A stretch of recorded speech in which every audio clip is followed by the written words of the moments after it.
Can you tell me how long you've been involved with the museum here, the People's Palace?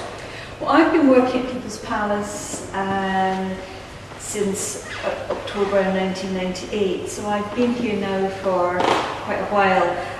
My job here really is as curator of social history, which really sort of covers the social history collection. Okay. So, can you tell me a bit about the background of the building? When did it open? Well, the museum here is very interesting because it was a purpose-built museum.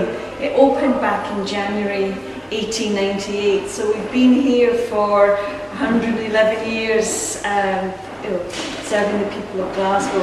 And the museum opened as a museum for the people of, particularly of the East End of the city at that time, about the poor and overcrowded area of the city, and it really was what we might today consider a cultural community centre, because within it, on the top floor of the museum, there was an art gallery. The mid-floor here was the museum area, and the ground floor had a reading room and a recreation room. So very different to what we'd see today. It wasn't until the late 1940s that it actually became Glasgow's local history museum. Right. So when was the Winter Garden added? Well, the Winter Gardens were actually built at the same time. Oh, yeah. They were part of the same building. Originally the term the People's Palace covered museum, art gallery and the Winter Gardens. It's just that over the century the People's Palace has come to be identified particularly with the museum. Mm-hmm. The Winter Gardens itself has had quite an interesting history. It was opened once again as part of this whole package of something, a resource for the East End of the city, somewhere where people could come and sort of promenade and walk in the winter. And also, to begin with, it did actually host a lot of music events as well. But after a few years, it became quite evident that sort of large concert parties didn't work very well with having this special planting. So that side of it sort of fell away. In fact, being part of the one building in a way that did save the Winter Gardens. I think in the sort of middle of the last century, a lot of Glasgow's glass houses were closed, right, and Winter Gardens were one of those under discussion for closure. And it was really, at the end of the day, because it was built as one building, and that if you demolished the Winter Gardens, you'd really have to sort of spend more to create an exterior wall. So they have always been sort of seen as this one building. Most of the Glaswegians that come, or do you get a fair share of visitors from abroad? Oh, we definitely get our fair share of visitors from abroad, and it's very interesting coming through the sort of customer comments that are left by many visitors, that a lot of the visitors are returning Glaswegians or sort of daughters and granddaughters and grandsons. Has the homecoming helped with the numbers this year? I think it's a bit early to say yet whether that's had any effect. But a couple of years ago we had a very popular exhibition about photographs of Glasgow in 1955, right, and really from the comments that came back from them, it just seemed that people coming back to Glasgow or having family that had at some point in the past come from Glasgow did come here because this is where you'd find out the story of the city. Yes. I think it's since it's been relocated to the front of the People's Palace, it's become very much part of the visitor experience of coming to Glasgow Green, because we have the building here, sort of opened 1898. There's the sort of Templeton's Carpet Factory, sort of greatly listed building with its fantastic facade, and then there's the terracotta Doulton Fountain, one of the it's said to be the largest terracotta fountain in the world, and the standard of workcraft in sort of working that on the fountain terracotta is fantastic. Do you find that you're busy throughout the year, or is there a peak? We tend to be quite busy, but there are sort of peaks. Obviously, we don't talk about troughs. We don't talk about troughs. Always peaks. Yes, I think. So we do tend to get sort of very busy around the school holiday periods, very busy around the sort of spring holiday, summer holidays as well. And that's again when we do see a lot of visitors from abroad. How do you gauge feedback from visitors? You mentioned a visitors book. Is that visitor numbers, etc.? How do you establish that? Well, I mean, we do have some account for visitor numbers. For visitor feedback, really we are sort of open to sort of all suggestions. Visitors coming in are welcome to leave comments. We have a system through Culture and Sport Glasgow of setting up comments cards where people can write in with everything from what, praise to sort of complaints as well. So we sort of welcome all comments on the visits. People do write to me, and also through the website glasgowmuseums.com. There's a comments back. So you can feedback from there. Yes. As well. So really, this. The exhibitions that you have, some are permanent, some are semi-permanent, and obviously you have the temporary ones. How do you decide if the temporary one was so good we really can keep that, or does that depend if the source and resource has been borrowed? Some of the temporary exhibitions we've had, like the current one, sort of Fizzers, the sort of caricatures from the Scottish Cartoon Art Studio, that is a loan-in exhibition. So basically, we worked with the Scottish Cartoon Art Studio to put their work on display.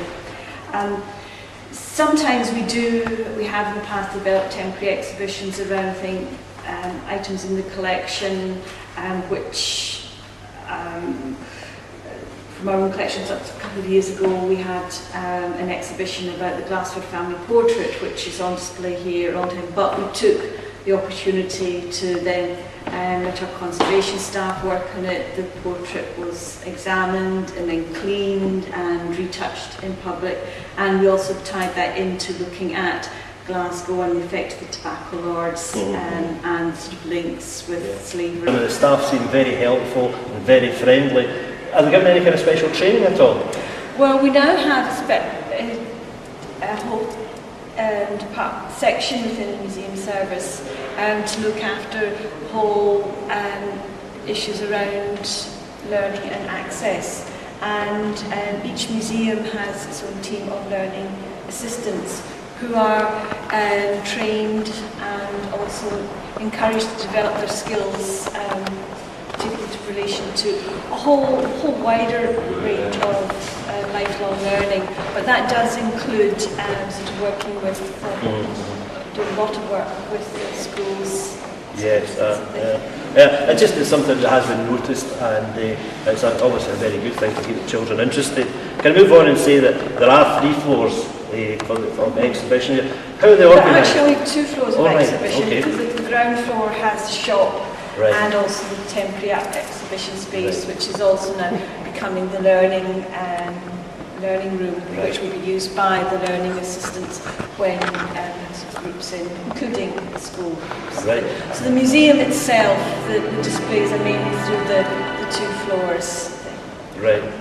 And how are the exhibits arranged? Is it chronologically or is it by subject? Can you tell me about that? The displays are arranged thematically, really.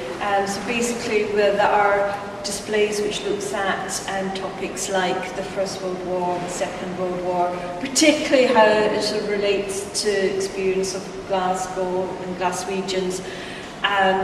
On the top floor we have a gallery that looks at working life, work in Glasgow, one that looks at home life, the whole domestic side of life. And this floor that we're in here is visions, and that looks at different aspects of what people wanted from Glasgow and developing it. So here we have the section we're standing in now, is the people's visions, which looks at, covers a whole range from sort of labour history, the development of the trade unions, includes the big suffrage demonstrations. Yes. We have a display on the suffragettes as well. So it's the topics throughout. I could be here and give you a whole long list, but the topics are basically very thematic, and it covers Glasgow roughly from about the mid 18th century, just about from about 1750, really up towards the end of the 20th century. Yeah, it's fair to say that there's something for everybody here. Is there any particular favourite you have? I mean, there's all kinds of choices about dancing and holidaying and home life during the Second World War. Is there anything particularly? That is probably the most difficult question you've asked me. That, I mean, it's really, my mind's been racing now thinking, which one? Because there is just so much. And I mean, the collections here are so rich. I mean, we have really amazing, it's like the cotton spinner's tray here from the early 19th century, which says so much about the development of the union movement, development of sort of people getting together to sort of, sort of stand up. Absolutely, yes, that's right. Say for their rights and that, and which in a way has sort of led to the making of modern societies. The arts are really important things. And then there's also portraits. We have like the Glasford family portrait as well, which again says so much about Glasgow at the time. And so the collections themselves are fascinating, but I must say that some of the small things that I find really, really interesting, possibly some of the ordinary things like the housing tickets that were put onto the houses, particularly in attempts to sort of control overcrowding. And these just little metal stamps just say so much about Glasgow at the time, and yet they don't look fantastic, but once you begin to understand what they are and what they represent, you really begin to uncover a whole history, whole story of the city at the time. So I'm afraid it probably depends what day you ask me on, which day I think my favourite object would be. Well, we move through to the single end.